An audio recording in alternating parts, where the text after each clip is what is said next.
Nous évoquons l'approche du patient partenaire de soins. J'ai le plaisir d'accueillir Jean-Maurice Pugin. Bonjour. Bonjour. Alors, vous représentez, en même temps, vous êtes référent au sein de la Ligue contre le cancer, dans le cadre des patients ressources pour la Meurthe-et-Moselle.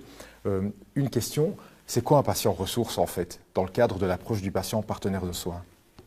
Alors, un patient ressource, il faut déjà préciser qu'on est dans le cadre d'une expérimentation qui décline le plan Cancer 3, 2014-2019. Donc, dans ce plan Cancer 3, il y a un certain nombre d'axes qui se déclinent en objectifs. Et la question qu'on se posait, c'est est-ce qu'un patient peut intervenir dans la formation des professionnels de santé ou auprès d'autres patients ou d'équipes de soins pour améliorer globalement, in fine, la qualité de la prise en charge du patient. Intervenir, qu'est-ce que ça signifie? Alors intervenir, c'est à deux niveaux, c'est-à-dire ou témoigner auprès de professionnels de santé en formation, et c'est le patient ressource témoin, ou être à la disposition d'une équipe de soins ou de patients dans un service pour ponctuellement, ou d'une façon peut-être un petit peu plus prolongée, bien que ce n'est pas un accompagnement long terme. C'est-à-dire venir aider un patient dans son parcours parce que le patient ressource, lui-même, il a connu ce parcours et quelquefois, il va apporter une information, un soutien en complément de ceux apportés par l'équipe soignante. En aucun cas, un patient ressource va se substituer à un professionnel de santé. C'est une valeur ajoutée, que ce soit dans la formation ou que ce soit dans l'accompagnement des patients. Donc c'est s'inscrire dans cette logique de complémentarité. Tout à fait. Que vous êtes aujourd'hui dans de l'expérimentation. Exactement. Ça signifie que vous êtes en train d'évaluer les résultats. Quels sont-ils à ce stade-ci? Que pouvez-vous annoncer? À ce stade, on va surtout parler des patients ressources témoins, en sachant que cette expérimentation s'est déroulée dans deux régions, dont le Grand Est. Il y a eu à peu près 170, 180 patients ressources de formés. Et ces patients ressources, surtout les témoins, sont intervenus auprès de professionnels de santé. Aux alentours de 4500 professionnels de santé ont pu bénéficier de ces interventions. Ce sont des échantillons remarquables, déjà à ce stade. Ah oui, c'est très important. Alors, on est dans une expérimentation. Qui dit expérimentation dit évaluation.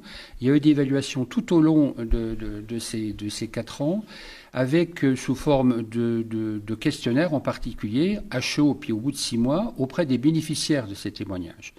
Et ces questionnaires montrent que 95 à 99% considèrent que l'intervention du patient ressource dans le cursus de formation va avoir un impact, a déjà eu ou aura un impact sur les pratiques professionnelles. C'est exactement ce qu'on cherchait à mesurer, c'est-à-dire parce que j'ai un jour entendu un patient me parler par exemple du respect de la pudeur. J'étais coordonnateur général des écoles du CHRU de Nancy. À longueur de journée, on dit aux étudiants, il faut respecter la pudeur, évidemment. Mais quand la malade dit je ne comprends pas, alors que j'étais amputé d'un sein, on m'a fait déshabiller dans une cabine, on m'a fait parcourir 10-15 mètres avant de me traiter en radiothérapie ou de me faire une mammographie, et que pendant ces 10 mètres, j'ai une véritable agression parce que je ne suis pas à l'aise avec ma nouvelle image corporelle, il est certain que ce message-là, directement dit par le patient, il a un impact fort. Et on s'aperçoit quand même, quand on voit les évaluations, qui retiennent quand même certains aspects. C'est surtout des aspects concernant le comportement. J'ai assisté à peu près à une quarantaine d'interventions. Je n'ai jamais entendu un patient ressource se plaindre de la compétence, j'allais dire technique ou de la prise en charge technique. Jamais j'ai entendu dire j'ai été mal opéré, mal traité. Pas du tout. Ce qui retiennent, mais également en positif, c'est le comportement, c'est l'aspect humain de cette prise en charge, mais pas toujours en négatif, c'est pas toujours critique. On pense pas, il faut pas penser que le patient ressource, il est pour dire ça va pas, ça va pas, ça. Non, pas du tout. Il dit voilà, moi, qu'est-ce que j'ai apprécié quand le médecin s'est assis au bout de mon lit, puis il m'a dit, écoutez, vous me posez toutes les questions que vous voulez, je suis à votre disposition. J'ai entendu ça, toi. Et puis, à l'autre côté, le patient dit, j'avais l'impression de ne pas exister quand on me faisait des traitements. J'avais l'impression de ne pas exister. J'étais un numéro. On entend un petit peu de tout. Et le professionnel de santé en formation qui entend ça, et j'en suis persuadé pour les avoir fréquentés pendant une vie professionnelle, ça a un impact. Ils vont le prendre en considération. Ils vont dire, tiens, il faut quand même qu'on fasse attention. On est en train de raconter nos petites histoires. Puis il y a un patient sur la table qui n'est pas du tout le même vécu et qui voudrait bien être associé à son traitement de soins.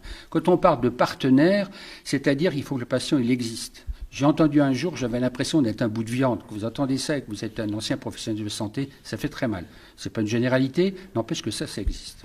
Jean-Maurice Pugin, une question encore. J'imagine que quand on travaille avec des patients ressources, il y a un cadre à mettre en place pour favoriser peut-être la prise de parole et peut-être en même temps la canaliser, lui donner le bon impact pour que ce témoignage soit percutant. Que mettez-vous en place? Les patients ressources, c'est des patients qui ont été bien souvent repérés et nous on les repère, la lutte contre le cancer, parce que c'est des patients bien souvent qui bénéficient de soins de support. C'est-à-dire de la socio-esthétique, de l'activité physique adaptée, puis on se dit, tiens, ça t'intéresserait pas de... Oh ben si, pourquoi pas. Donc ils sont volontaires, ils sont bénévoles, important, ils sont bénévoles, ils sont sélectionnés, le terme est un peu dur, mais ils ont l'entretien avec le référent départemental, en l'occurrence moi pour la Meurthe-et-Moselle, et un psychologue pour savoir si ces patients ont pris suffisamment de distance par rapport à leur maladie. Ce qui veut dire qu'on n'est pas dans une phase aiguë. Ah non, pas du tout. C'est du post-traitement, mais il y en a qui sont encore en traitement. Et puis, une fois le psychologue a dit, bon, pas de problème, ils sont formés. Ils sont formés pendant 2 jours. J'insiste, ils sont formés, non pas formatés. On leur dit pas, ça, faut pas le dire, ça, pas du tout. On les met en situation pour qu'ils se rendent compte ce que ça peut représenter pour eux et pour l'auditoire de parler de leur maladie. Et quand ils en parlent, et c'est là où la richesse de notre témoignage, c'est des aspects très privés de leur maladie. L'impact que ça a eu la maladie. Que la dame vous dit, quand on m'a annoncé mon cancer du sein, je ne sais pas comment l'annoncer à mon mari, à mes enfants, mon mari il a peut-être me quitté, j'allais être plus féminine, etc. Ça, c'est très fort. Donc il faut que les gens se rendent compte que parler de ça va susciter une émotion. Il faut la maîtriser un petit peu. Il faut savoir un petit peu structurer son discours, c'est-à-dire qu'il témoigne en gros pendant 25 minutes, qu'est-ce que j'ai envie de faire passer comme message. Mais en aucun cas, ce message, il est imposé. J'ai entendu des patients pendant 4 ou 5 témoignages à des mois différents. Quelquefois, le fond est toujours un peu le même, et quelquefois, ils disent des choses différentes. C'est qu'est-ce qu'ils ont retenu de leur vécu et en quoi ce que j'ai retenu pourrait aider un futur professionnel de santé à mieux prendre en charge un patient. C'est ça qui est intéressant. Évidemment, vous écouterez des heures entières. Il me reste une question. Quel est le message que vous auriez envie de faire passer aujourd'hui? Parce que j'imagine que lorsque vous prenez la parole comme ceci, vous allez toucher évidemment des patients, des professionnels de la santé, mais vous touchez également l'entourage des patients.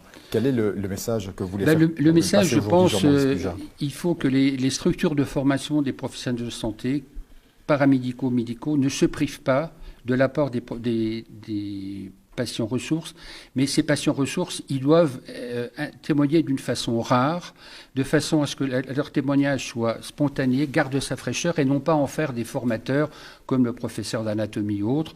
Il faut qu'ils racontent leur histoire comme ils le racontent à quelqu'un qu'ils viennent de rencontrer et qui ne connaissait pas leur histoire depuis longtemps, et de façon à ce que on a quelque chose qui sort un petit peu de l'ordinaire. Et ce n'est pas un cours, des cours de psychologie, ils en ont, et très bien fait. Là, je vais vous raconter ce que j'ai vécu.